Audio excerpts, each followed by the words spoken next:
Thank you, everyone. Good morning, and welcome to our Spring 2013 PDA Day, Professional Development Activities.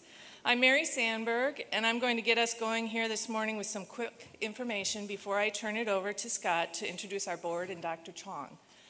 We have a full morning session with the highlight being our own Jack Wegman's lecture, and we want to get right to it.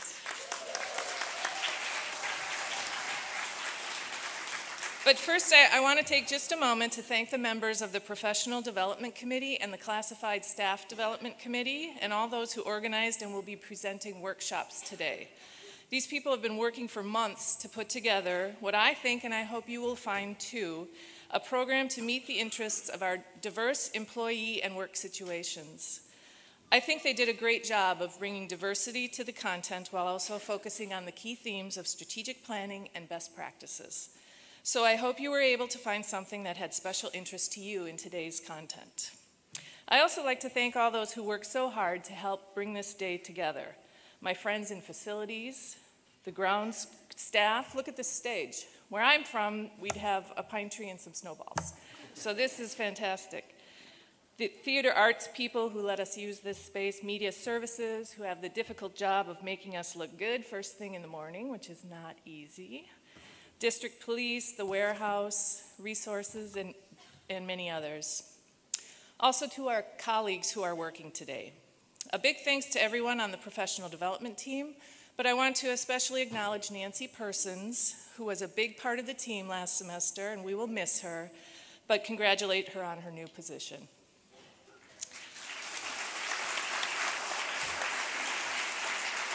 Okay, so now just some quick information about the day. We do not have sign-in rosters at the workshop, so you will not need to sign in, but faculty, please do submit your verification form.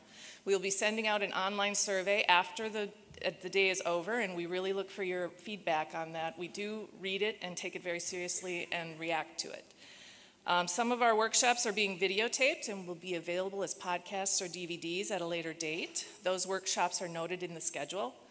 Coffee will be served immediately following this morning's session directly outside Burbank and Newman.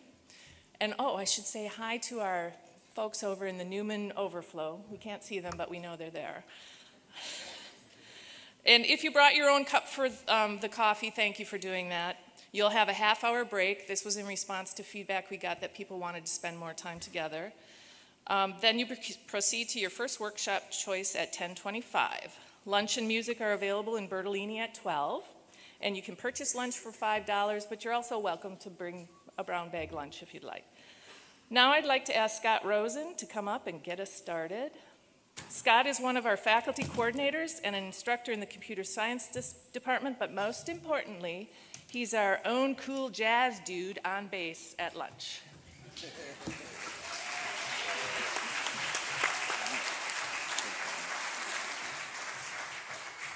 All right, good morning. Welcome, SRJC. How's everybody doing this morning?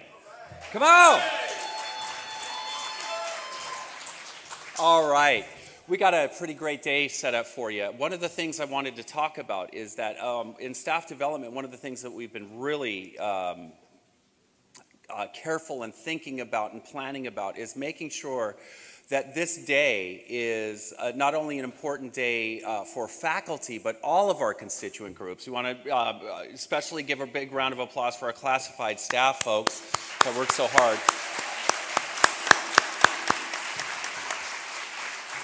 And our management team, and of course the faculty and so forth. And so we want to say thank you very much. Absolutely. I also wanted to acknowledge my colleagues on the staff development team. We have Mary Sandberg, of course. Thank you, Mary. Nancy Persons, Elizabeth McPherson, Ann Foster, Lauren Cervais, and Edna Lafort. And also wanted to let you know that providing special assistance for us today and kind of helping our logistics move smoothly are our student ambassadors. So thank you very much.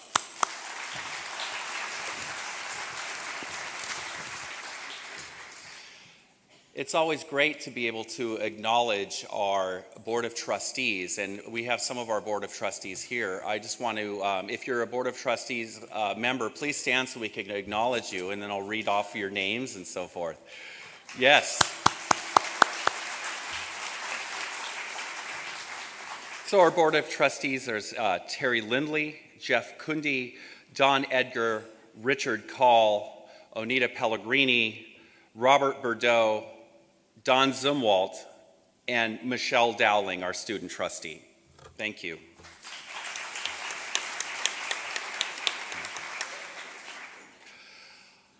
Well, this is my pleasure, and I get to introduce our wonderful president, Dr. Frank Chong.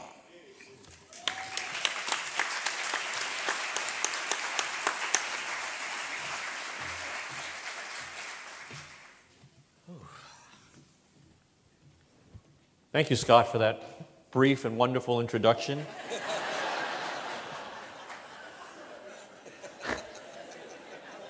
I give you permission for dressing down for today.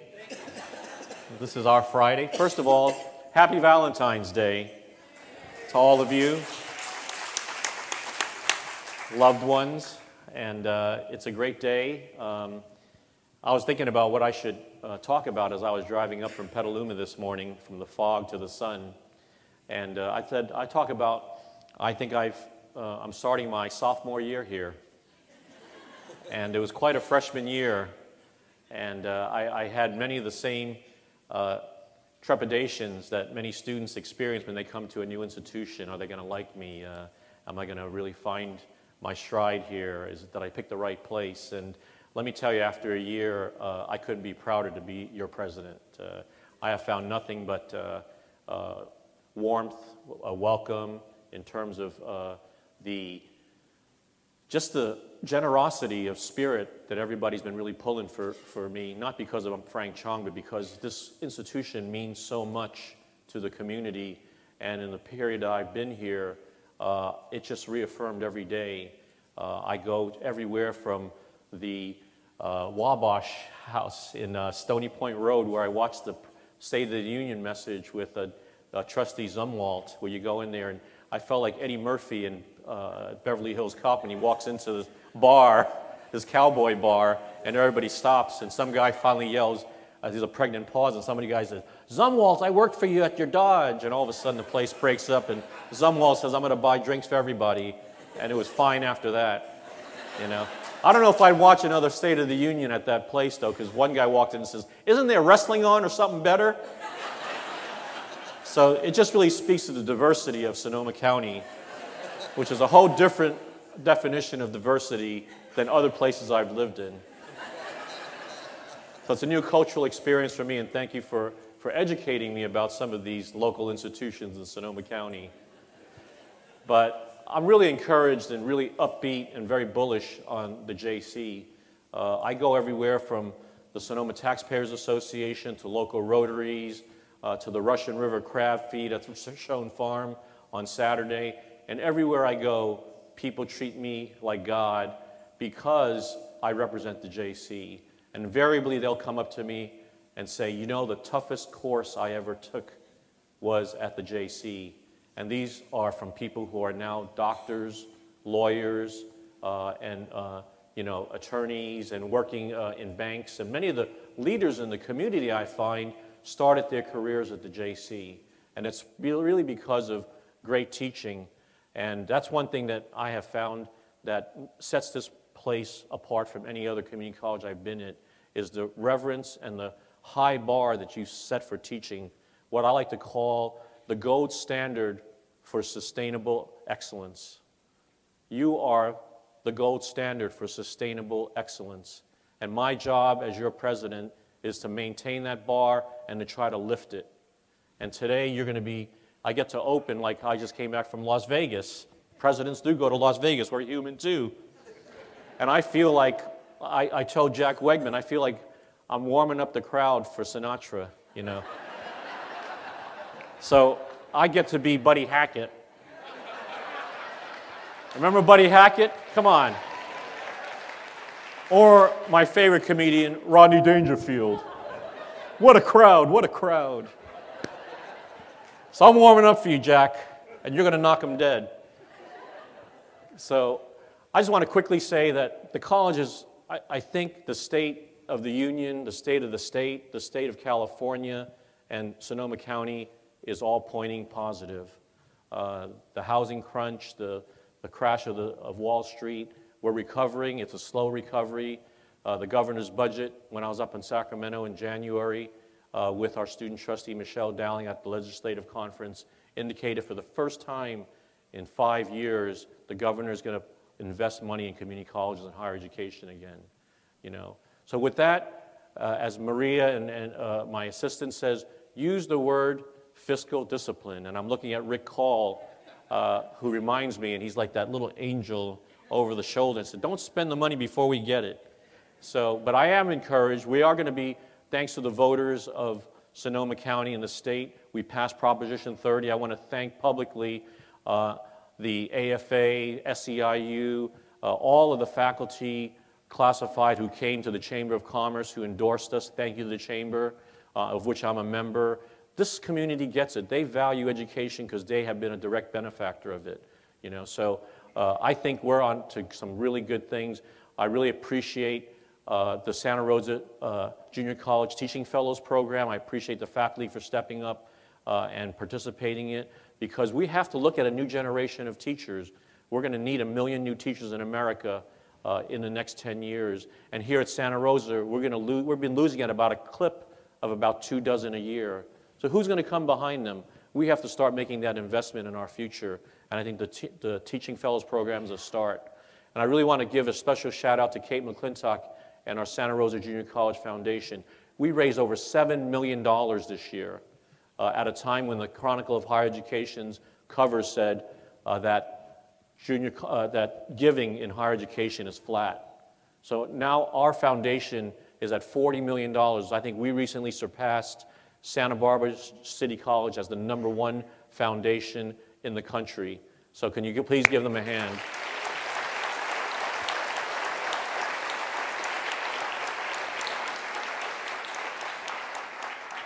And I just want to say thank you to the faculty. I've been really enjoying getting to know the faculty now that I've been here a year, my sophomore year. I've gotten to work with people like Michael Salinger in the culinary arts. We've gone over there to a tortilla factory to talk about how we can develop partnerships. They send their bakers to Kansas City to get training. And I said to Willie Tamayo, who many of you know, who's the CEO of a tortilla factory, why do you send them to Kansas City when we have the finest baking program in the country right here in Santa Rosa? So that we're going to try to develop a partnership. Also, Michael McKeever, we sent him to Washington, D.C. to meet with the Department of Homeland Security to develop a cybersecurity program for the college. Those are just an example of initiatives and partnerships between the faculty and the college with outside partners that we're going to develop. I'm really, really excited about that. And a person like Michael McGinnis, who just won the Toy of the Year award, let's give him a big hand.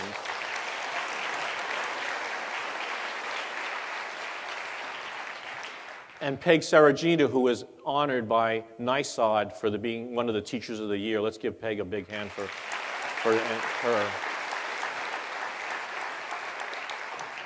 So I think I've warmed them enough for you. Jack, is enough? Okay.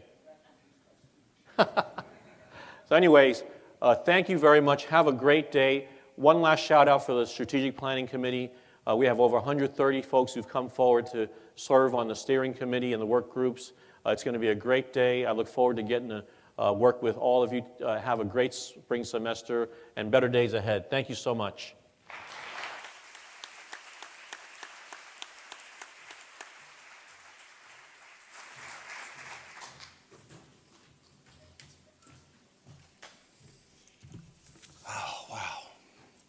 Well, Dr. Chong mentions that we have so much talent here at Santa Rosa Junior College, and it truly is an honor to be a colleague of yours. And speaking of talent, I just wanted to recognize all of the workshop presenters today, the folks that are participating in strategic planning exercises, and they might be acting as a facilitator or a note taker or whatever. But let's give it up for the workshop presenters and facilitators today. That's great.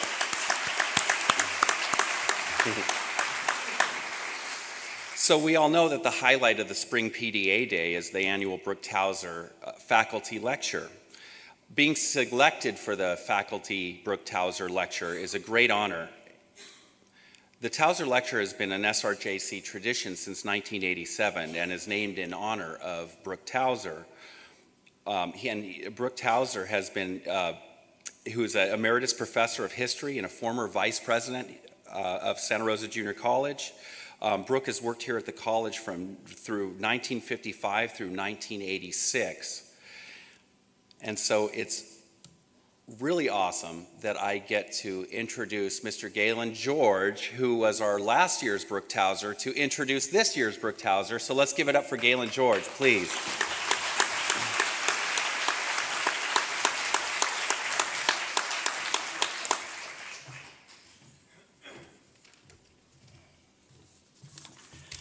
Morning. Oh, what a difference a year makes. I can't see a thing out there, and I really like it that way. Well, Patty Wegman's husband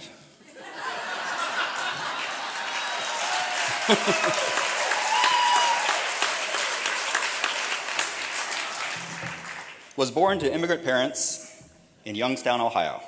His family moved to Southern California, specifically South Central Los Angeles, when Jack was about 8 years old.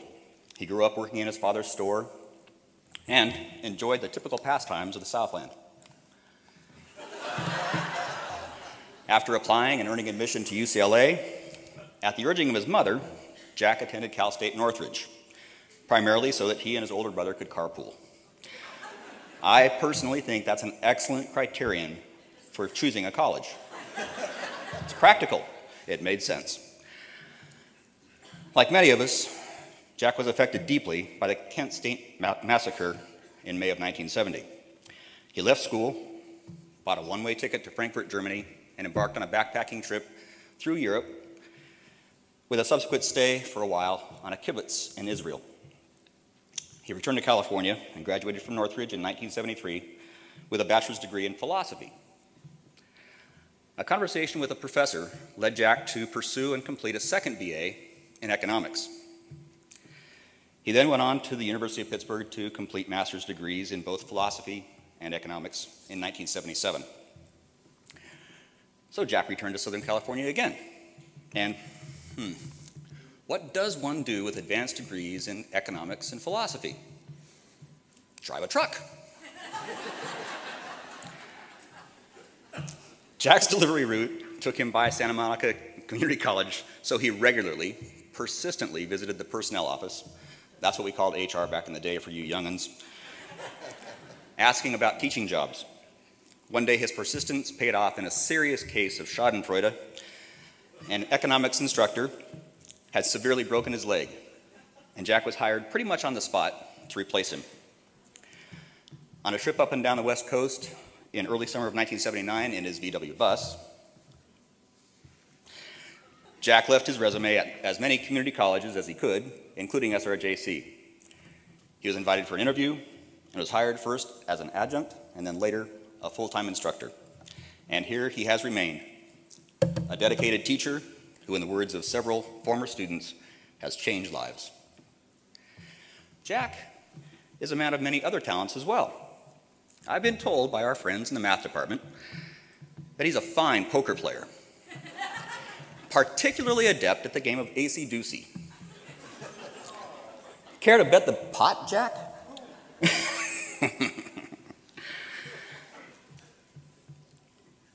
I won't go there. After moving north, Jack's love of surfing was overmatched by the cold water at Salmon Creek, so he turned to whitewater rafting. He became skilled enough to become a pilot and a guide. And here we see a photo from one of Jack's trips.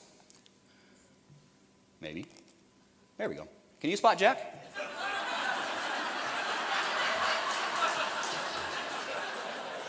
Yeah, there he is. Just one example of his tremendous leadership skills.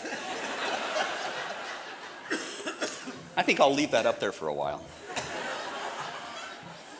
In the 1980s, Jack began an association with Environmental Traveling Companions, an organization that takes special needs folks on outdoor adventures. When organizing a trip that included students from SRJC's Disability Resources Department, he met his wife, Patty. He and Patty have 3 children, Avi, who's now 22, and a student at UC Davis, and right now at this time is taking an exam in economics. Kyla, who's 20 and is currently on a teaching fellowship in Israel. And Mira, who's 12, and she's here this morning, right there. Hi, Mira. Here we see Jack in what is arguably, I would say inarguably, his most important role. That is an awe, I agree. Now, finally, speaking of roles, several years ago, Kyla, their older daughter, wanted to try out for the role of one of Tevye's daughters in SRJC's theater arts production of Fiddler on the Roof. Patty encouraged Jack to try out as well as an extra, at least partially so that he and not she would have taxi driver duty. Little did she expect that he would land the role of Laser Wolf the Butcher. Come on, baby, you can do it. There it is. Yes, that is Jack. So please join me in welcoming to the very same stage, in a very different role, the role of 2013 Towser lecturer, Jack Wegman.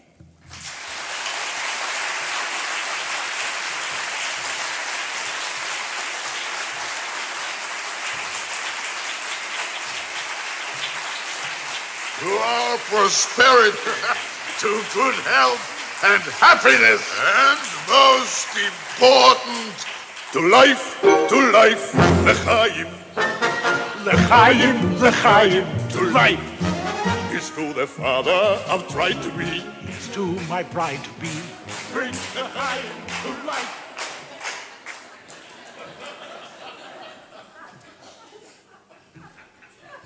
Hey, Jack.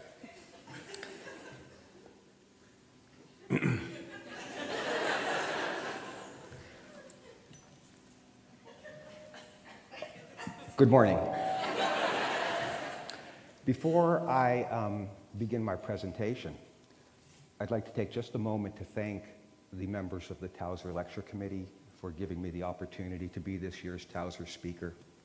I'd like to also thank the interpreters, Sherry, Joe, and Dreamer, and Russ Bowden for all of the hours that he spent working with me on this presentation and for creating all of the PowerPoints that you're going to see this morning.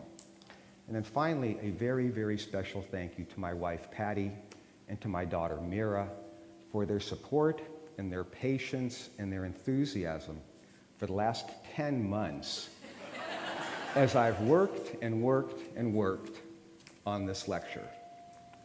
So, stop it. Stop. Good. So the title of my presentation this morning is Finding Values, Prices, and Happiness in the Dismal Science. And in case you didn't know, economics is called the dismal science and has been called the dismal science since 1849. And I'll explain why that is in just a moment. But my experience has been that when people think of economics, they don't usually think of words like values or prices, and certainly they don't think of happiness. In fact, when people think of economics, they always think of money. Money. Money makes the world go round, the world go round, the world go round. Money makes the world go round, it makes the world go round.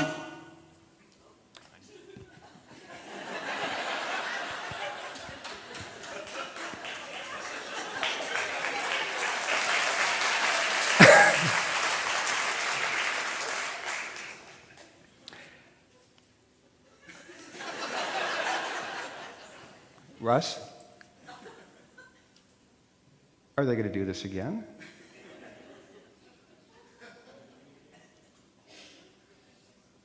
Okay. So what I'm doing is I'm looking at a monitor to see what's on behind me. And I've been given 4 minutes of training. So, so believe me, this is different than chalk. Because I don't know what I'm doing. Okay, so what we have here is this idea of people associating economics with money. And the fact of the matter is that money does not make the world go round, but money certainly plays an important role in an economy, because money allows us to trade for things that we think are important. Money allows us to trade for shirts and hats, and money allows us to trade for food and shelter. But money also allows us to trade for schools and for roads, even national defense or national health care. But regardless of its shape, regardless of its size, regardless of the numbers printed on it, money is simply a medium of exchange. It has no supernatural powers. Money does not have free will. And if you planted it, nothing would grow. Yet I believe that each one of us in this room, myself included, has very conflicted views towards money. And at the one extreme,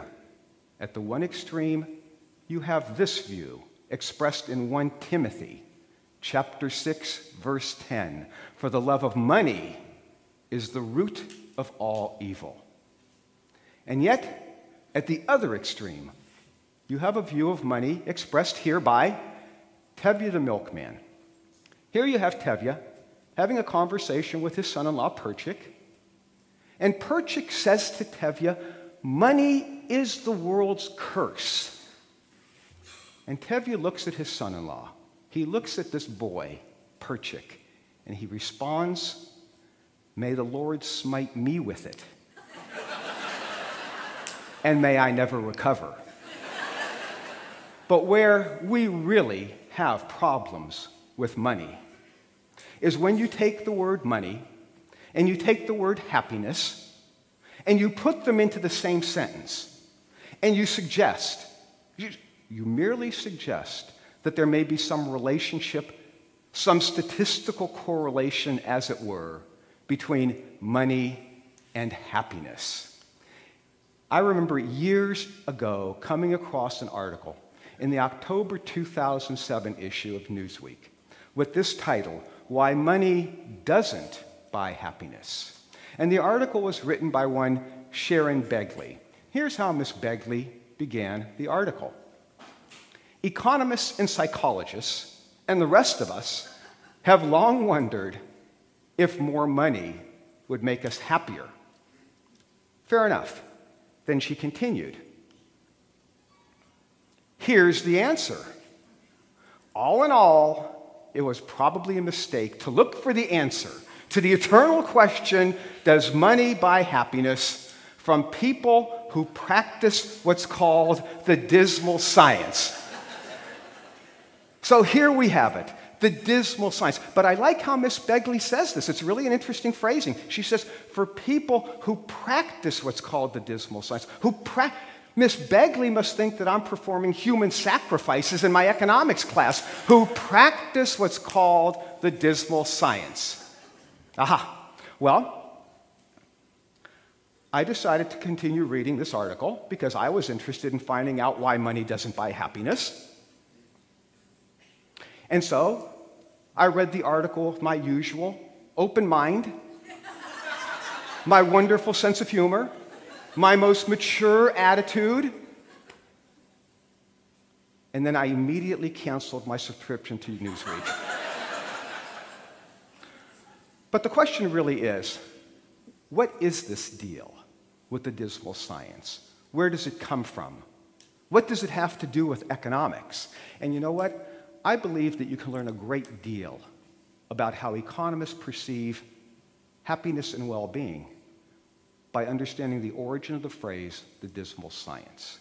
In 1834, Great Britain abolished the slave trade throughout the entire British Empire. And yet there were still groups of individuals who insisted that the slave trade should be reinstated.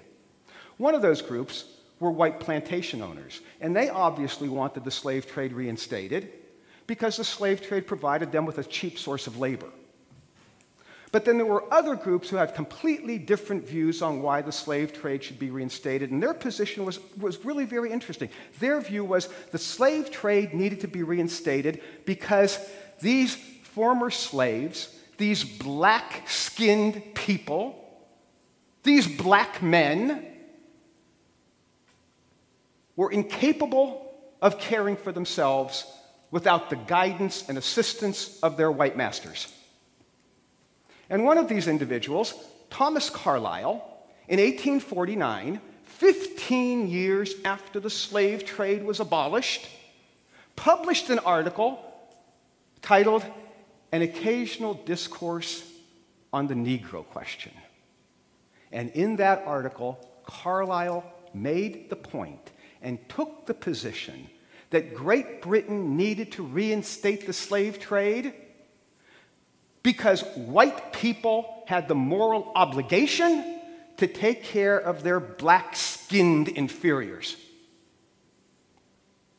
Well, an economist at the time, John Stuart Mill, had the courage to stand up in this public debate and say no, that Great Britain should not reinstate the slave trade because Carlyle and people like Carlyle were just wrong. That it was not the color of one's skin, that it was not one's race that would determine their success in life, but that indeed it was the quality of the institutions that existed within the nation. And those institutions would determine whether individuals would ultimately achieve their potential. Well, when Carlyle read Mill's response, Carlyle wrote the following very famous statement. The social science, which finds the secret of this universe in supply and demand, and reduces the duty of human governors to that of letting men alone, is a dreary, desolate, and indeed quite abject and distressing one, what we might call the dismal science. And there you have it. Those are the origins for the phrase the dismal science. And the fact of the matter is that the economics profession has come down on the side of John Stuart Mill. That it is not the color of one's skin, that it is not one's race that will determine success in life, but that it is the quality of the institutions that exist within the nation, and those institutions would decide whether we achieve our potential. So I believe, frankly, that Sharon Begley has it all wrong about economists. In fact, I'm going to argue this morning that economists are the ideal people to answer the eternal question, does money buy happiness? And in fact, because today is Valentine's Day, I thought it would be appropriate, maybe even fun, to talk to you about what is currently becoming known in the economics literature as the economics of happiness. So sit back, and for the next, 65 minutes or so, I'd like to share with you what economists actually think, how we think, and why I have so enjoyed teaching economics at Santa Rosa Junior College for the last 33 years. Now, what you need to understand is that since Adam Smith published The Wealth of Nations in 1776, the holy grail for economists, the thing that this profession has been trying to discover for over 200 years now, is first, what are the things, what are the factors that contribute to well-being and happiness? What are the things that make you happy? Second, how do individuals behave to achieve well-being and happiness? And third, and this one we have a little bit of an obsession with, how do we develop objective measures of well-being? That is, how do we measure how much any given factor contributes to the totality of well-being and happiness?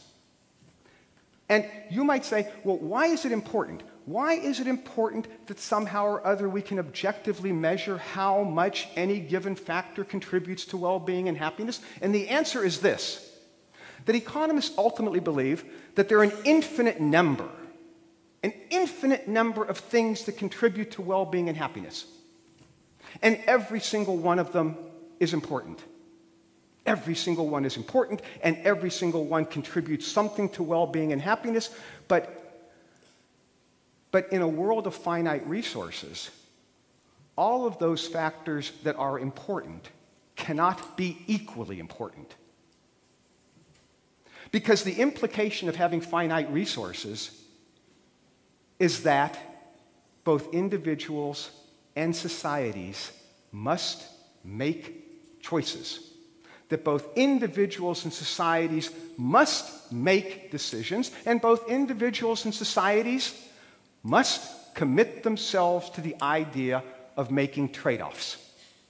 And economists believe then that both individuals and societies will make better trade-offs and make more informed decisions if we somehow have some objective measure of how every given factor contributes to the totality of well-being and happiness. Because ultimately the role of economics, the role of economic policy, is to increase the well-being of society.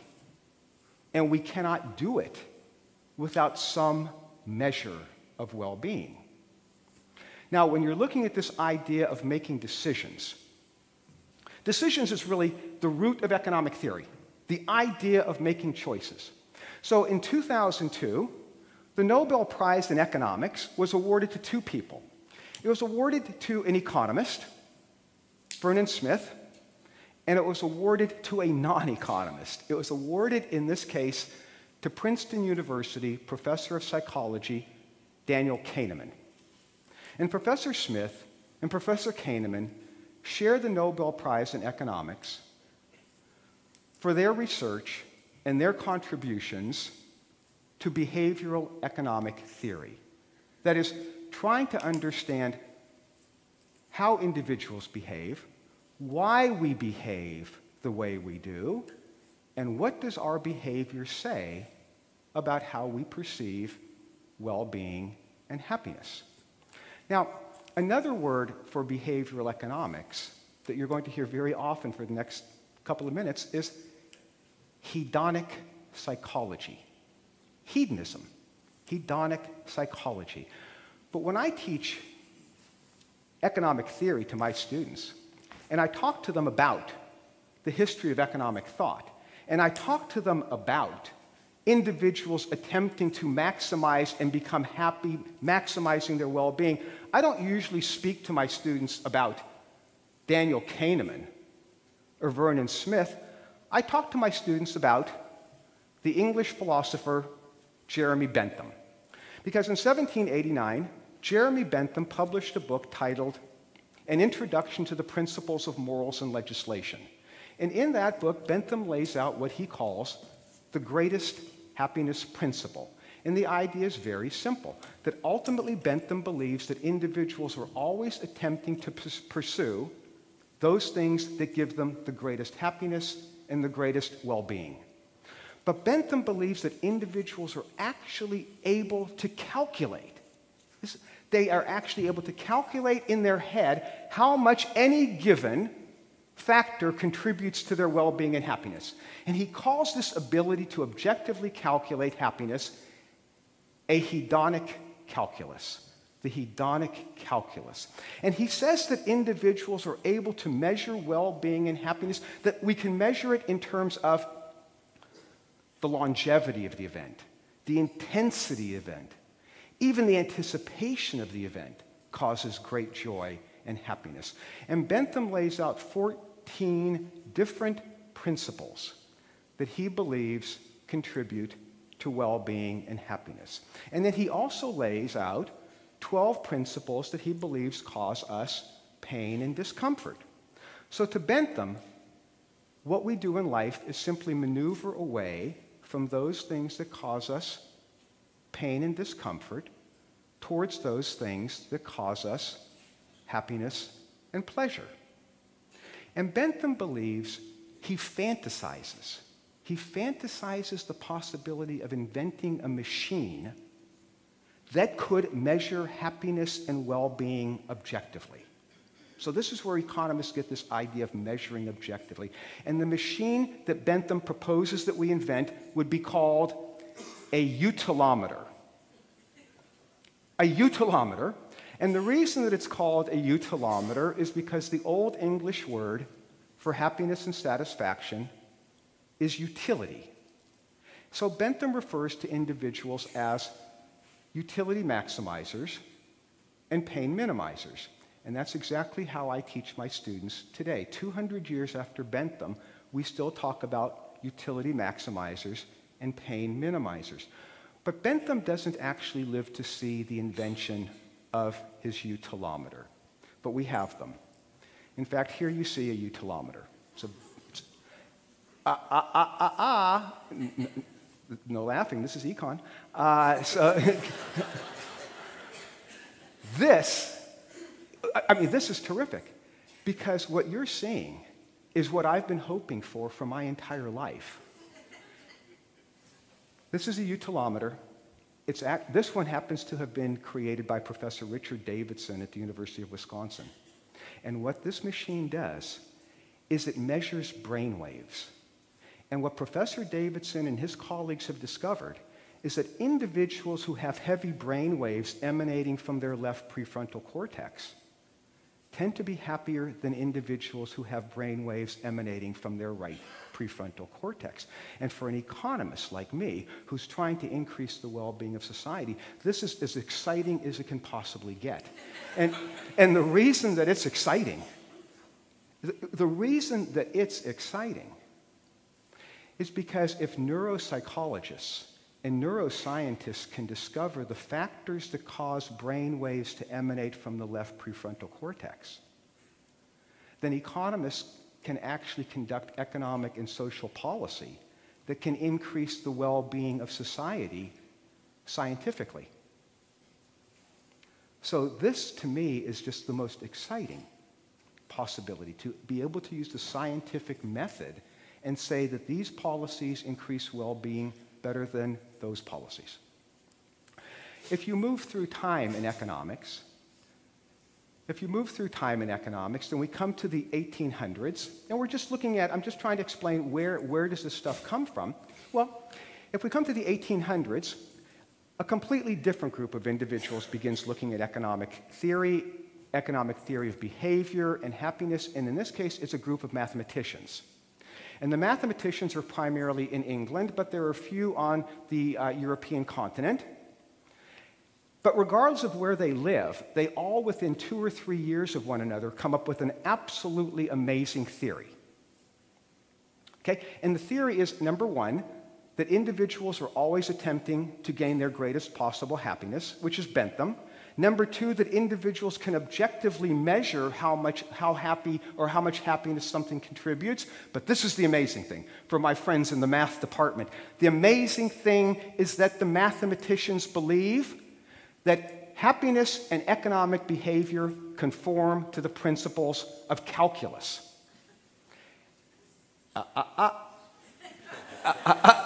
And this is the greatest theory, and you'll see why in just a second. The mathematicians don't tell us what makes us happy. They don't know. What the mathematicians are going to do is they're going to lay out a mathematical theorem that is so general that they say, it makes no difference what it is that makes you happy. We're laying out for you the mathematical principles that go on in your head when you make decisions. And this is the beauty of it. One of these mathematicians, Francis Edgeworth, in 1881, published a book titled Mathematical Psychics, an essay on the application of mathematics to the moral sciences. And in this book, Edgeworth lays out the principles of calculus that he believes go on in our head, whether you have had a course in calculus or not. What they're saying is, this is how individuals think when they're going to maximize their utility. And to Edgeworth's credit, this book is written 130 years ago, and every single kid on the planet Earth who's taking a course in mathematics, every single student at Santa Rosa Junior College who takes a course in Math 1C, multivariate calculus, is taught the principles of utility maximization subject to a constraint. And those principles are developed by Francis Edgeworth. And I'm not going to put equations on the screen here. Let me just show you Edgeworth's idea. Yep, here's Edgeworth's idea. But you guys have to promise that you're going to embed this picture into your head. And really and truly, and the reason is because everything from here on out depends on you understanding this picture. So let's take a look at it. On the vertical axis is the word utility, satisfaction. On the horizontal axis is X, which means whatever you would like. And the mathematicians believe, look at the picture, the mathematicians believe that whatever it is that you're talking about on the horizontal axis, your happiness does not increase linearly. In fact, what you see is that your happiness increases at slower and slower and slower rates, which means that no matter what it is that we're talking about, the more of it you have, each additional unit that you acquire gives you some amount of happiness, but it gives you less and less happiness. Could this be for hamburgers? Yeah, it could. Could this be for glasses of wine? Yeah, it could. But wait a second. Could this be for money? Because you understand that this debate hangs on, does money continue to add happiness to your life, or is there a point at which you become satiated? And how you answer that question is going to determine how economists are going to look at things like economic growth. So you need to look at this picture. Now, I have to say, sorry, but you can hear me? I put my mouth over the my hand over the microphone. But I have to say that Edgeworth, like Bentham, believed that happiness could be objectively measured. He hoped that we could find objective measures of well-being. And Edgeworth even proposed that we invent a machine that could objectively measure happiness and well-being, and that machine would be called a hedonometer. So instead of having a utilometer, we would have a hedonometer. But, you know, I have to say that I'm always impressed with these people who can come up with these amazing machines. I mean, these things that do wonderful things. You have utilometers and hedonometers. This is a machine that I've often spent time thinking about. Oh, that was wonderful. I feel so refreshed. I think we should have had sex, but there weren't enough people. We'll use the orgasmatron. That's a good idea. Come on. You know, I think Beverly's nose looked larger tonight.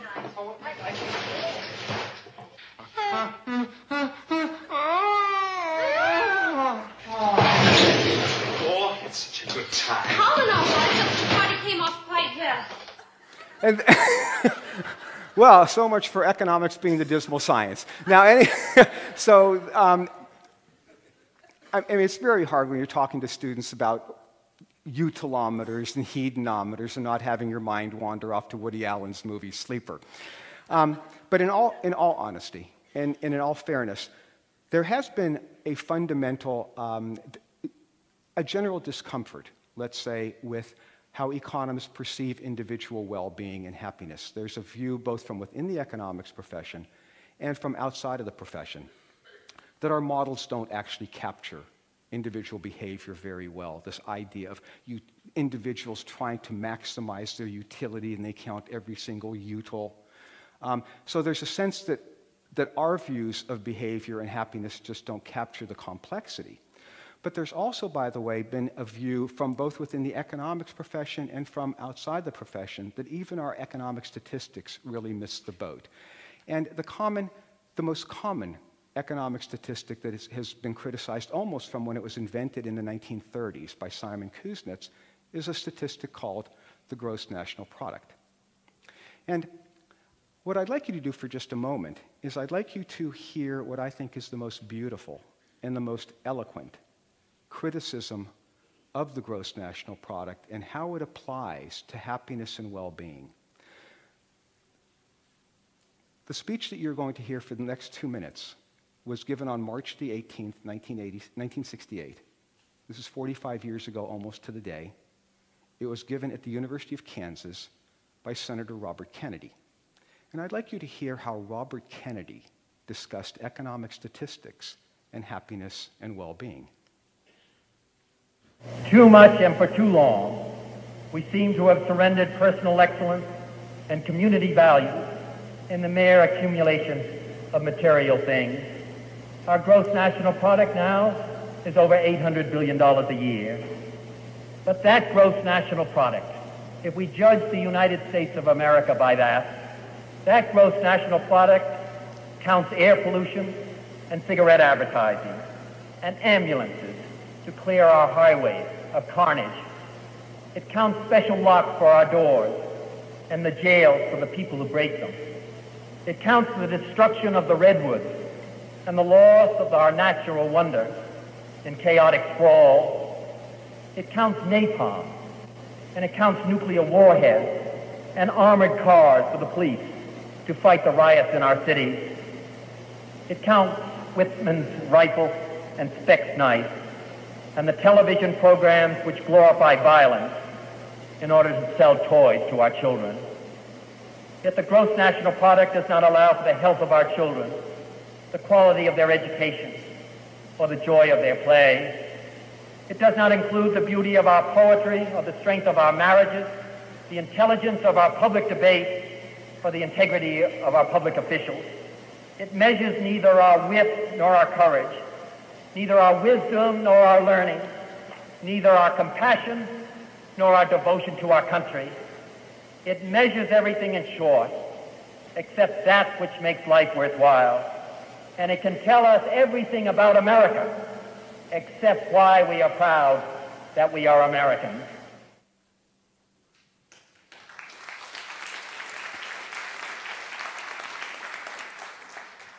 I think it's uncanny that the things that Senator Kennedy mentioned 45 years ago are precisely the things that we still talk about today. We still talk about the value of the redwoods and air pollution. We still talk about guns and the value of education and the value of our children. I was 17 years old when Robert Kennedy made this speech. So I was a junior in high school. I had absolutely no idea that I was going to go into economics. But I remember waking up in the morning and taking the Los Angeles Times and taking out my typewriter and typing out that speech.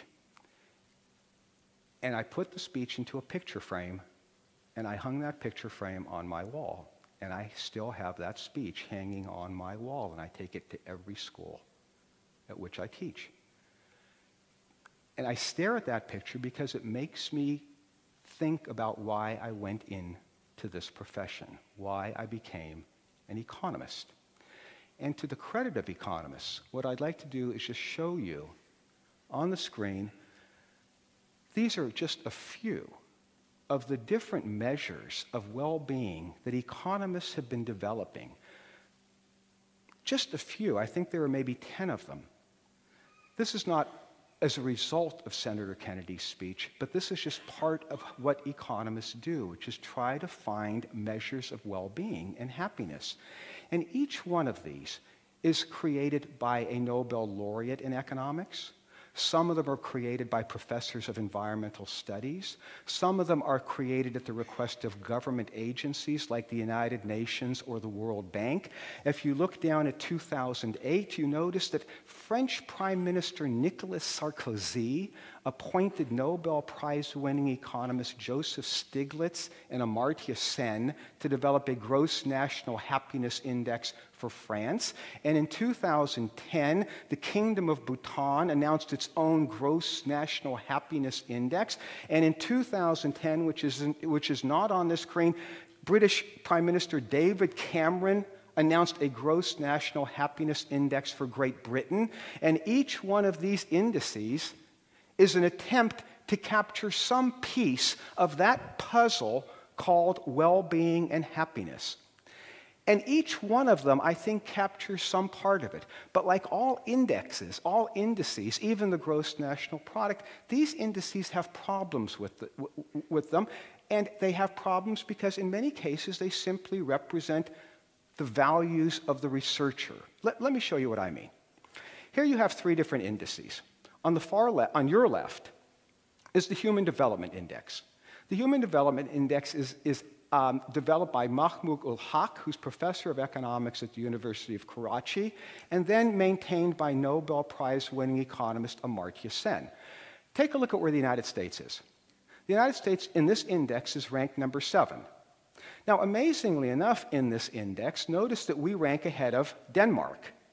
Notice that within the top 10 countries, you do not see Germany, Finland, you do not see Italy or France. And in this index, also notice that number 2, 3 are Australia, Canada. But if you move to the center index, which is a completely different index with completely different values, this one is the weighted index of social progress developed by Richard Estes at the University of Pennsylvania. You see a complete different ordering. In fact, you see generally the ordering that you've come to expect, which is Scandinavian countries are on top, Germany is now in the top 10, and the United States has fallen from grace, and we are now 23rd. But notice that Australia and Canada have also fallen together with us. So they must have some common characteristics. But let's take a look at the one on your right, which is the Happy Planet Index. The Happy Planet Index is developed by the New Economics Foundation, and in this particular index, everything appears to be upside down because the United States, Canada, and Australia fall further. But in the top 10 nations, you do not see the Scandinavian countries, and in fact, what you really see here are all developing nations. Then it seems to me what you want to ask is not why are these indices good or bad. These indices are terrific, but they're trying to capture a complexity that's very hard to put into one index number. What I'm going to share with you now for just a second is just a beautiful index. And this is the OECD Better Life Index. I'm not putting this on the screen because I think this is a good index or a bad index. I'm putting it on the screen because I think it's an interesting index. So the OECD is the Organization for Economic Cooperation and Development. And they're based in Paris, France, and they consist of 36 countries. And in 2011, the OECD decided to put together its own index of happiness and well-being called the Better Life Index. Okay? And Russ is going to help me out on this one. So here we go. Watch how this works. Russ, do me a favor. God, it's just beautiful. Take a look at what you see. You see 4 rows of 9 flowers in a row, which is 36 flowers. Each flower represents a nation. Each nation is a member of the OECD. Okay? Are we good? Okay? And you'll notice that each country has, each flower has petals. Some of the countries have fewer petals, some of them have more petals, some of them have big petals, some of them have small petals, but they all have petals. And the petals all correspond to these indicators. Because these are the indicators that the economists at the OECD have decided somehow or other contribute to well-being and happiness. And they believe that your well-being and my well-being is somehow a function of these variables. Well, let's see what they are. Housing, income, jobs, community, education, environment, civic engagement, health, life satisfaction, safety, work-life balance. Now, these are the indicators that we think contribute to your well-being and happiness, but at this point here, the flowers are all arranged in alphabetical order.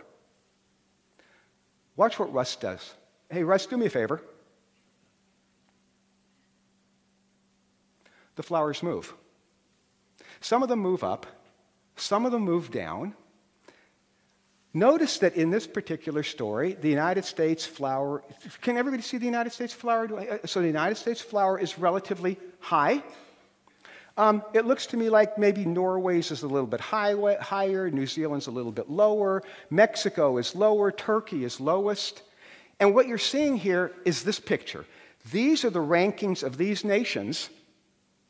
If you and me or society, if you believe that each one of these indicators should be equally weighted. That is, you have no preference. If you have no preference, then this is the rankings of these countries. But you might say, wait a second, Wegman, I do have a preference.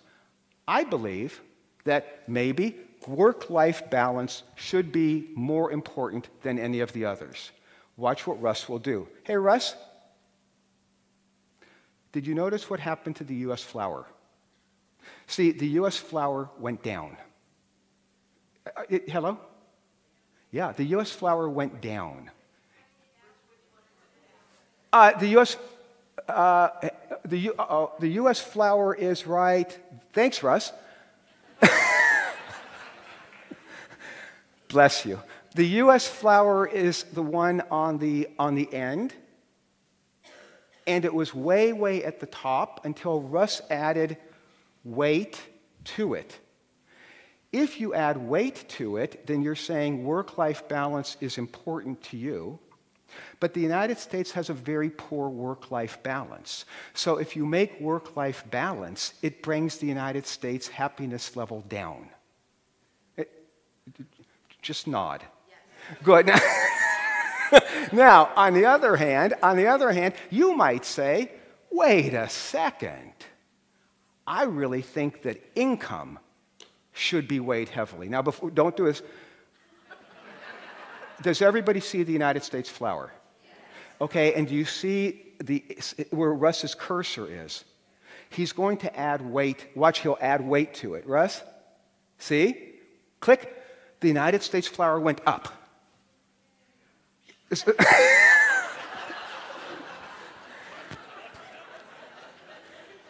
This is my last semester of teaching, so... The United States flower went up. Well, why did it go up? Because if you say that income should be heavily weighed, then the United States is the wealthiest country on earth, which means that our flower would move up. In fact, the way that I see the picture, the United States is actually the top flower. So if you think income is important, then you live in the happiest country on the planet. In fact, it's like living in Disneyland.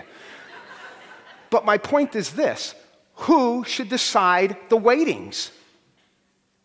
Because how you weigh them determines the ranks. And the ranks didn't come with Moses from Mount Sinai. In fact, the point is that this is what I'm trying to do as an economist. I'm trying to find out the values of society. I can conduct policy, but I need to know what you think is important. And that's the deal. Now, you might say, come on, Jack, you've been working on this thing for 10 months. Is there anything that you discovered that could help us understand the complexity of happiness and well-being? And it turns out that yes. I found one particularly useful presentation of the complexity of happiness and well-being that I'd like to share with you. It's actually, amazingly enough, given by a former student at the London School of Economics. And I'd like you to see how this person presents happiness and well-being.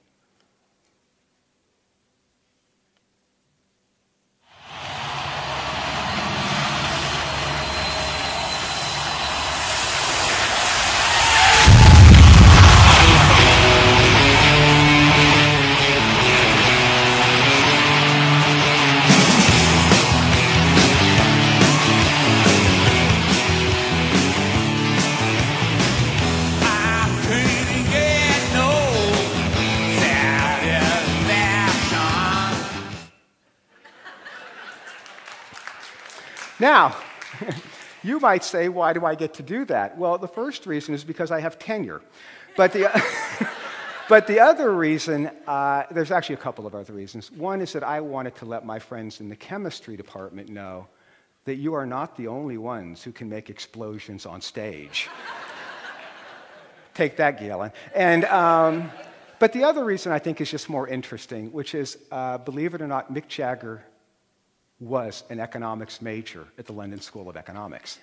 And he didn't graduate, he didn't receive his degree, but personally, I feel that Mick Jagger and the Rolling Stones have contributed a great deal to our understanding of happiness, well-being, and satisfaction. And so on that note, let's just stop, because if I'm doing this the way I think I'm doing this, we're halfway to my presentation. And I have not said anything to you about money. I've talked to you only about the economist's obsession with measuring happiness objectively. So when does money come into the story? Well, in terms of my lecture, money comes into the story right now. But in terms of economic history, money comes into the story in 1974. So 10 years after the Rolling Stones released Satisfaction, and 6 years after Robert Kennedy does his speech at the University of Kansas, an economist at the University of Pennsylvania, Richard Easterlin, published an article titled, "Does Economic Growth Improve the Human Lot?" Some empirical evidence. Some empirical evidence.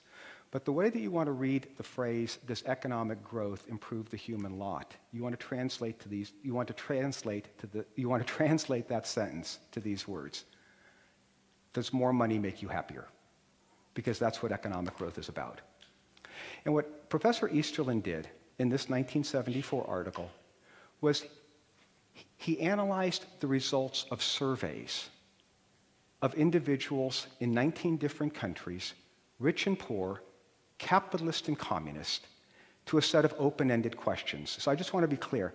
Survey takers went into 19 different countries. They randomly selected 600 individuals in every single one of those countries, and they asked them a set of questions. And the questions went something like this. Talk to us about your life. Tell us about the things that you're happy about. Tell us about the challenges of your life. And so they were just open-ended survey questions. And in every single case, 19 different countries, individuals focused entirely on their households, that is, the specific circumstances that existed in their lives. They talked about their ability to provide for their families. They talked about their ability to provide housing and education for their children. They talked about their ability to access health care. They were concerned about their job security in every single country. At the end of the survey, the survey taker asked two questions. The first question was, on a scale of 1 to 7, how happy are you with your life? Or the question could have been, how satisfied are you with your life? The last question was, how much money do you make? Well, let's just stop and think about this. Because if I know how happy you are with your life on a scale of 1 to 7, and if I know how much income you make, then I can plot the coordinates.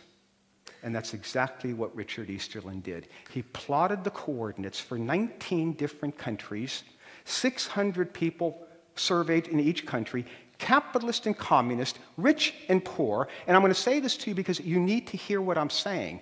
Capitalist and communist, rich and poor. In every single country, no statistical outliers, no statistical anomalies. In every single country, people who reported higher incomes reported higher levels of satisfaction in every single country. No outliers. Now, why am I emphasizing the idea of no outliers? Because very, very seldom do you have a statistical regression where you have a correlation that is just that clean. Now, the job of the economist or the job of the statistician isn't simply to say that we have an interest in correlation. But you have to be able to explain the correlation. That is, what is the economic theory behind why people with higher incomes would be happier? And the answer would be this. First of all, if the people being surveyed were telling the truth, that their issues were what? Providing for their families, providing housing, providing access to education, providing access to medical care, then it would make sense that people with higher incomes would probably be more satisfied with their lives than people with lower incomes. That's just it. Jeremy Bentham would have agreed with this statement. But that's the point. That result was actually a ho-hum result because economists would have expected it. Then what Professor Easterlin did was this. He said, well, if it turns out that in every single country, high-income people are happier than low-income people in the same country, are high-income people happier than low-income people across countries? And this is where things came absolutely unglued, because we could not find correlations. Let me show you what I mean. In the article that I talked to you about that Sharon Begley published in Newsweek, she used the following examples. She said, okay, we're going to survey American multimillionaires. There's an American multimillionaire. This is J.P. Morgan. He doesn't look very happy. Right? J.P. Morgan doesn't look happy. We surveyed, so when they surveyed J.P. Morgan and people like J.P. Morgan, on a scale of 1 to 7, the average happiness score for American multimillionaires was 5.8. But then we went to Calcutta, India, and surveyed homeless people. And in the case of homeless people, which are low income, their average score was 2.9, which is exactly the correlation that we would have wanted. High income, high happiness, low income, low happiness, except then we went to northern Greenland. And in northern Greenland, we surveyed the Inuit. And the Inuit live very, very challenging lives and have very, very low incomes. But on a scale of 1 to 7, their happiness score was 5.8. And then we decided to go to Kenya. And there we surveyed the Maasai. And the Maasai live in huts that have neither running water nor electricity. And their average happiness score was 5.8, which means that I have no correlation between income and happiness. Hello? Watch this. Then it becomes even worse. Well, depending on where you are in this debate. Okay. Then it becomes even worse. And I'll tell you why. But the point here is that for an economist, this is an outrageous dilemma. And in fact, it's such a dilemma that we gave this whole paradox. Let me try to explain what this is. The question is, why is it that a rich person in the United States is happier than a low-income person in the United States, but a rich person in the United States is not happier than a low-income person in Nigeria? Why doesn't that happen? That's what we're trying to understand. Well, then let's go further. Here you have 4 different countries, 5 different countries, and you have to have a lot of math to do economics. So you have 5 different countries, all of them developed nations, all of them European countries. This is 30 years. This is 30 years of survey data. 30 years of survey data. And what you see is that these happiness scores are absolutely flat over 30 years. There's no volatility.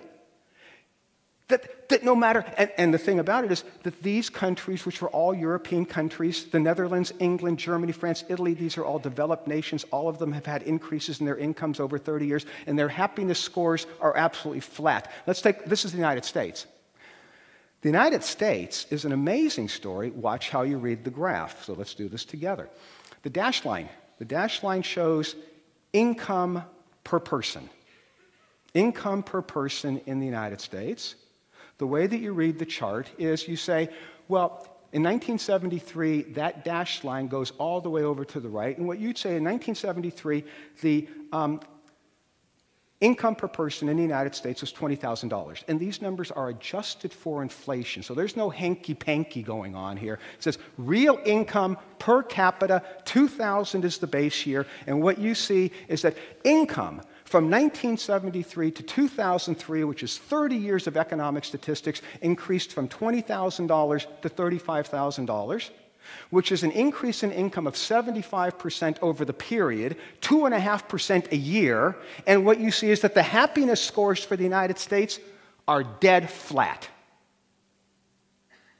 In fact, not only are they dead flat, but there's no volatility in them. And this really brings us to a completely different question. Because, first of all, income and happiness are not correlated, but because the range of happiness is so narrow, so tightly confined, that this is what people in psychology call set point theory. That is, that we're kind of dealt a happiness level, and we operate within that level. But if this is true, then I can conduct very, very few economic policies that can increase human well-being if we're all stuck at a set point. And this is the pickle. And this really is the pickle. Now, since Professor Easterlin published his data in the 1970s, and you'll notice these articles are out to 2008, so we're looking at this data over and over and over and over again, and more data is coming in, and we're doing more and more surveys, and we're trying to see what results we can get. And some of the data that we're getting actually is consistent with Professor Easterlin, and some of it is actually starting to not be consistent. Let's take a look at another picture, okay? I want you to look at this picture. And you guys promised, right? You said that you would keep a picture in your head developed by Francis Edgeworth. You promised, even whether you did or didn't. Look at this picture. This is the picture that Russ and I showed you with the flowers. Remember the flowers? But the flowers. Right. Notice that when Russ and I did it, we just had the flowers go up and down, but it was very, very hard for you to see the placement of the flowers because they were more or less random. But in this particular case, what the OECD did, what you'll see, it says Better Life Index equal weights. So when I said to you, these are what the pictures would look like if you believe that all of the indicators should be equally weighted, then you see an absolute definite pattern. And the pattern here says consistently that countries with higher incomes are happier than countries with lower incomes. Period. Period. That means that money buys happiness. Because what you notice again is that low incomes correlate with low happiness.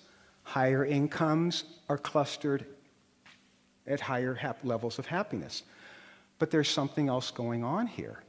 Look at the shape of the curve. The curve says that it's absolutely true that as countries become richer, they become happier, but they become happier at slower and slower rates, which means that there are limitations to how much additional income will increase your well-being. Good. But wait.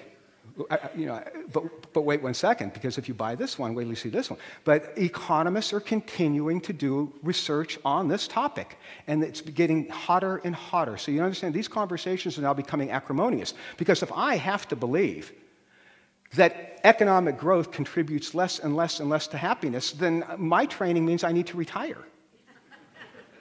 Okay, and I'm going to. But so. but let's take a look at some of the other data. This is what makes economics so great, is that we're just going to, everything depends upon the data. We're all empiricists. Take a look at this picture. Different data, take your time. This is data developed by two economists, amazingly enough, husband and wife, Betsy Stevenson and Justin Wolfers at the University of Michigan. Beginning in 2005, the Gallup poll became very, very involved in doing these surveys. So from 2005 until 2010, the Gallup poll has surveyed 7 billion people in 160 countries on 100 different questions, and these are the results that we're starting to get, which is the largest sample size. Just watch. So this is how Professor Wolfers would explain this. Look at the right graph. Do you notice it says within country, within country? So imagine that these are all salmon swimming upstream. What you should notice is that the salmon in number 1 are all swimming northeast, right? You should also notice, by the way, that for any given line that you see, so if you take the top line, that line, lower level of income, lower level of happiness, higher level of income, higher level of happiness, and these are the 25 most populous nations on Earth. And not only do you see them all going northeast, the lines are almost parallel. They're almost parallel. And wait 1 second. Not only are they parallel, but they're linear. They don't roll over. There's no satiation. this is where the arguments start to go. Suppose you want to take a look at this one here, which is a little bit uglier, but it's beautiful. This is a Picasso. 150 dots, 150 countries,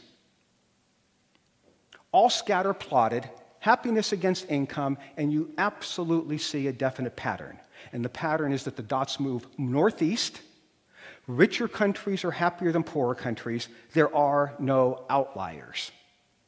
So the question here is, does economic growth cause that happiness? The answer is, yeah. Can we still argue about how much happiness? The answer is, I think, yeah. But this really isn't what I want to talk with you about. What do you think of that? Then, of course, you're going to have to be here till tomorrow. So what I really want to talk with you about is what is this story about? What's the deal? This is the deal. Economics isn't about whether money buys happiness or money doesn't buy happiness. Economics is about what John Stuart Mill said. Economics is about the institutions. So I want you to think about this debate not being whether money does or money doesn't, but to ask yourself what kinds of economic systems do people live in that allow them to, number one, be happy and also to be rich at the same time. So try to think of it this way. Economists have discovered that people who live in countries where there's a rule of law tend to be happier than people who live in countries where there is no rule of law, and countries that have rule of law also tend to be richer countries. People who live in countries where they can negotiate their wages or where they can form labor unions tend to be happier than people who live in countries where they cannot form unions, and also countries that have labor unions tend to be richer countries. People who live in countries where they feel that they can move up the social ladder tend to be happier than people who feel that they are locked into their position in life. And countries that allow social mobility, by the way, happen to be richer countries. People who live in countries where they have some control over the governance process, not necessarily Western democracy, but the ability to participate, those people tend to be happier than people who cannot vote. And by the way, people who can vote tend to live in richer countries. People who have some control over their lives tend to be happier than people who do not. And people who have that ability for self-determination tend to live in richer countries. But when Sharon Begley at Newsweek wrote her article, she gave 5 examples. She talked about J.P. Morgan. She talked about the homeless in Calcutta. She talked about the Inuit in northern Greenland, and she talked about the Maasai in Kenya. But she talked about one other group that I want to share with you right now. She mentioned slum dwellers in Calcutta. And frankly, I didn't know what slum dwellers in Calcutta looked like. I don't. So I Googled images, slum dwellers, and there were a number of pictures, but one of them was this one. I want you to look at this picture very carefully. These are children. These are children in Calcutta, and they're holding up a sign. And the sign says, "I am not a slum dog. I am the future of India." And when I looked at that, I got goosebumps on the back of my neck, because I believe in my heart of hearts there's children who are holding up signs in China that say, "I'm not a slum dog, I'm the future of China. I'm not a slum dog, I'm the future of Vietnam. I'm not a slum dog, I'm the future of Tunisia. I'm not a slum dog, I'm the future of Egypt. I'm not a slum dog, I'm the future of Mexico, of Venezuela, of Brazil. I'm not a slum dog." And the reason that this picture caught me so far off guard was because today is PDA Day. And today's discussion is seeds of change. And what I want to talk with you about is the seeds of change that are occurring in the economic world. They're going to have a serious impact on the kinds of conversations we have about the seeds of change here. because that economic world is changing, and it's changing faster probably than any point in history. Imagine that 40 years ago when I began studying economics, in 1970, economists used to differentiate between three worlds. We talked about first world countries, we talked about second world countries, and we talked about third world countries. The first world countries were the Western democracies plus Canada and the United States and Japan and New Zealand and Australia. And those first world countries, which made up 15% of the world's population, controlled 85% of the world's income. The second world countries were the Soviet Union, and the third world countries were China, India, Africa, the Middle East, Mexico, Central America, and South America. It was 85% of the planet's population controlled 15% of the world's income. And those worlds are changing, because if that was 1970, then in the year 2010, which is 40 years later, we don't talk about first and second world countries or third world countries. We now talk about developing nations and developed nations. And economists are now talking about the concept of economic convergence. And economic convergence means that our worlds are growing together. Let me explain. In the year 2010, first world countries or developed nations controlled 50% of the world's income. And the developing world now controlled 50% of the world's income, so the pies are becoming more equally shared, even though the populations are different. But let me give you a sense of what I've been teaching at Santa Rosa Junior College.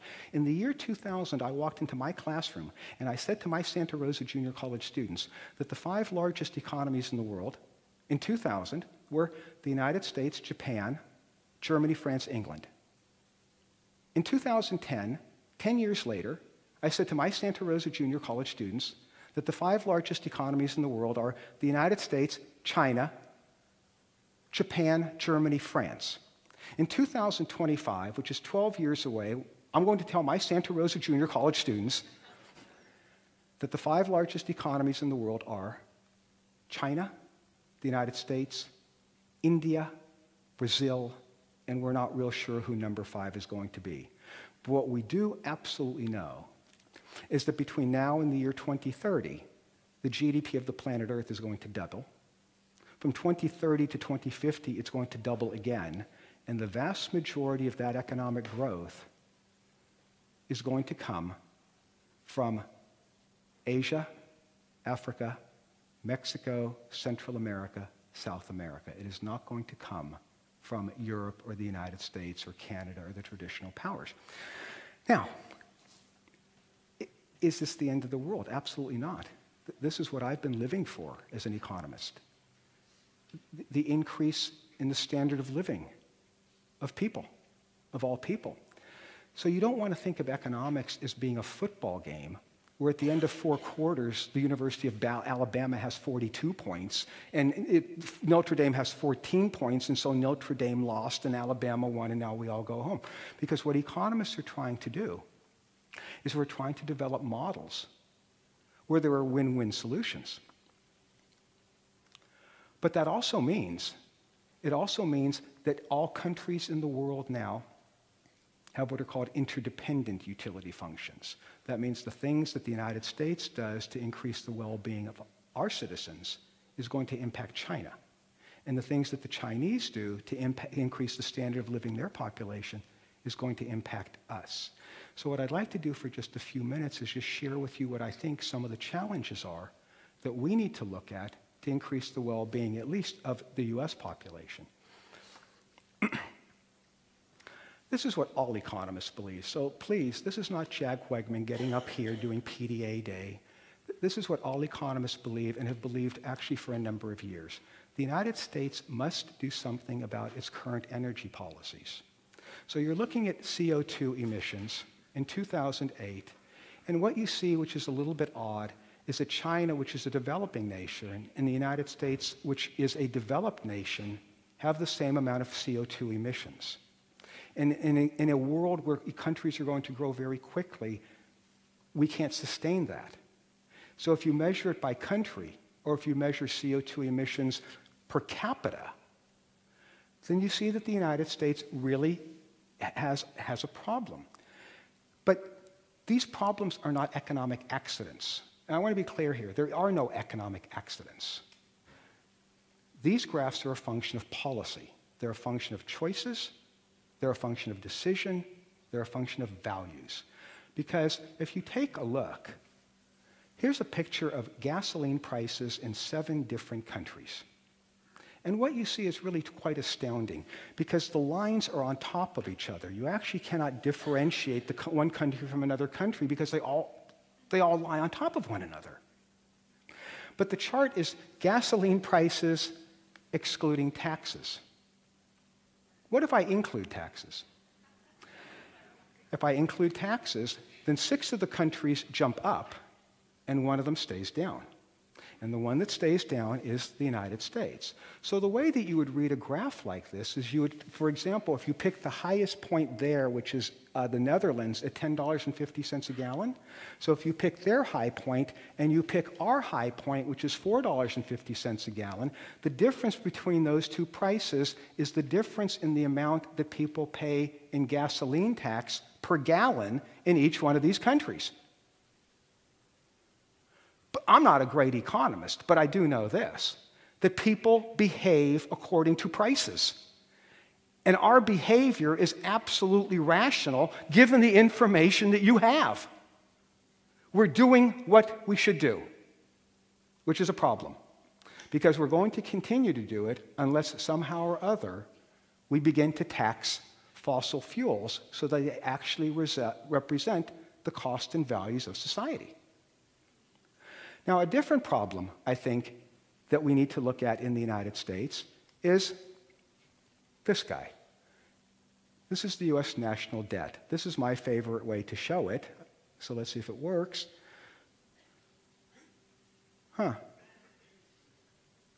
Russ, do I have a clock? Don't push the button? Okay. I promise. Did I screw it up?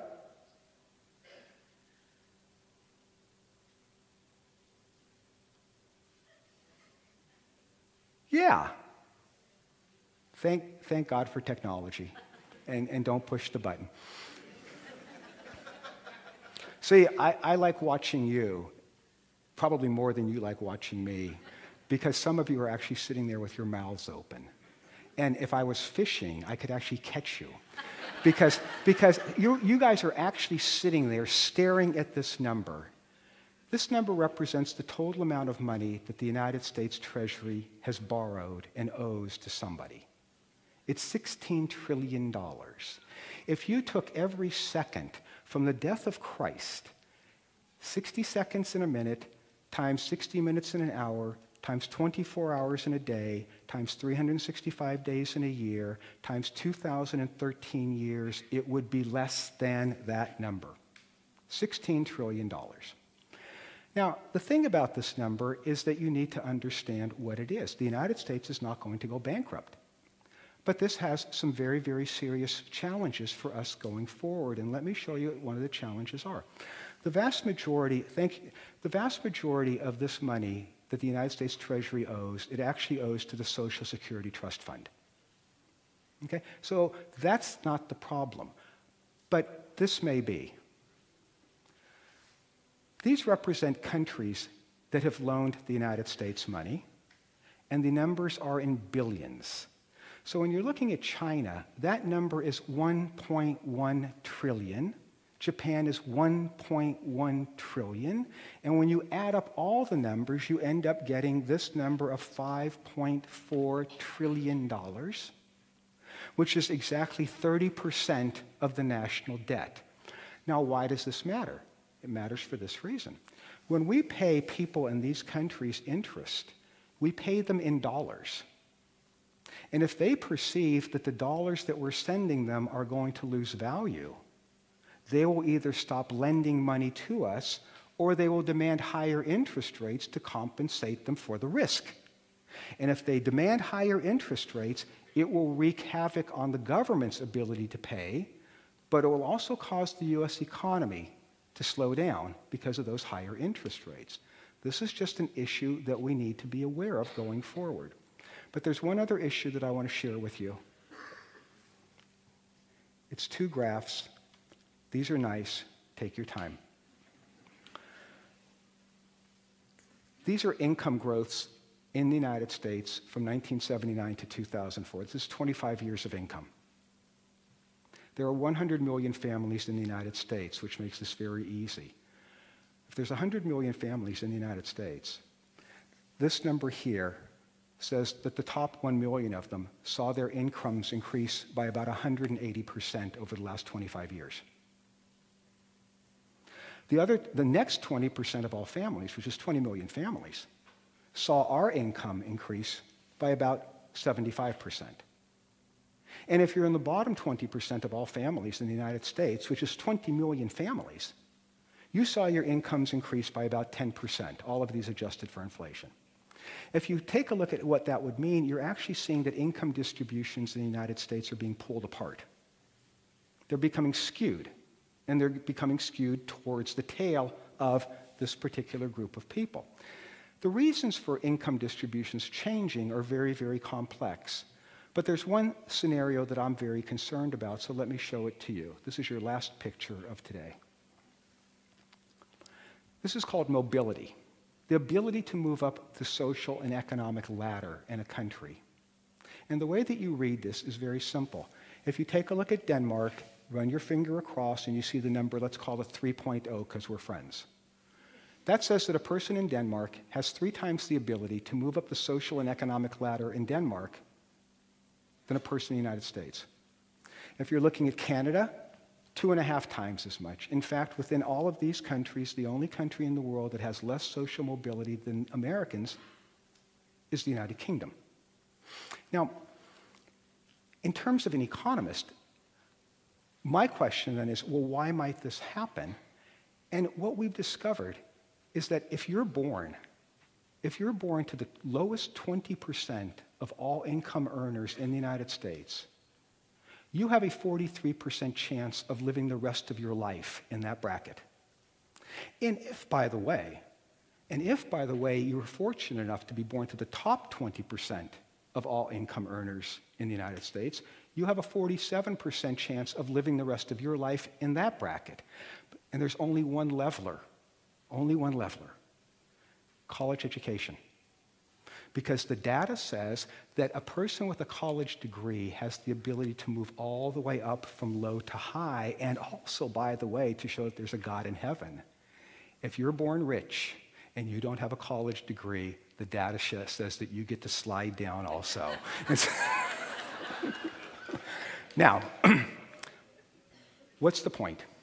Here's the point. Galen mentioned in his introduction that my parents are immigrants, and they are. My parents came from Europe at the end of the Second World War. My brother was born in a displaced persons camp in Germany. I'm the first person in my family born in the United States. I was actually born in a city that President Obama referred to in his State of the Union address, Youngstown, Ohio. My dad was a janitor at Youngstown Sheet and Tube. And all of the immigrants who came with us, we were all the same. The spoken language in our house was Yiddish. My parents spoke to me in Yiddish. I responded to them in English. But that's how it was for all the immigrant families. And all that we knew was that we had to go to college, that we were not to grow up to be janitors. And all of us did go to college, and all of us have been relatively successful. When I come into my college class and I look at my students, that's really all that I see. I see me. I see kids who come to school and speak to me in English and go home and speak to their parents in Spanish or Chinese or Vietnamese or Thai or Farsi or even English, because some of our kids are first-generation college students.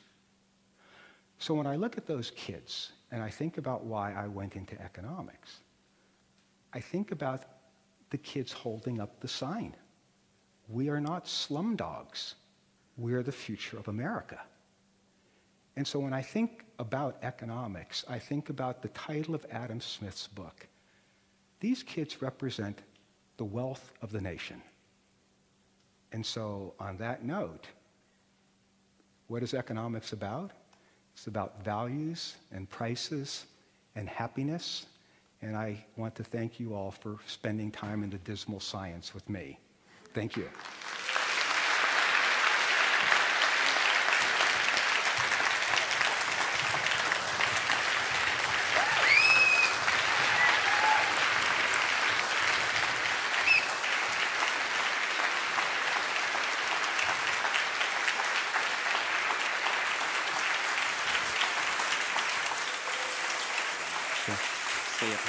Here.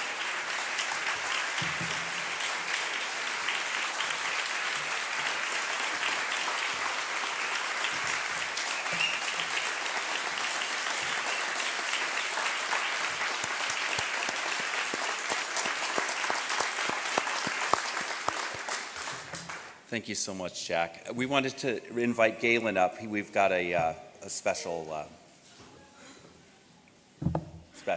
Here we go. Yeah. Thank you very much. Jack, thank you very much. On behalf of everyone, on behalf of the Towser Committee, I'd like to present you with this plaque, the 2013 Towser Lecturer. Excellent job. Thank it's you. a pleasure being your colleague. Thank you. Thank you.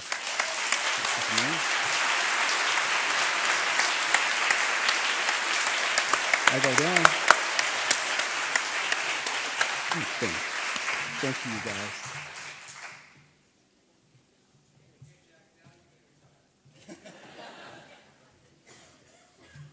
Okay, that was wonderful. I really learned a lot. And I'm an economics major, so I appreciated everything that he talked about, but I thought that you really brought the subject home. So we have coffee out in the lobby, and we have coffee outside of the Newman doors. It's beautiful out there, so let's go out and enjoy each other's company, and then start heading to your workshops at 10:30. Thank you very much, everyone.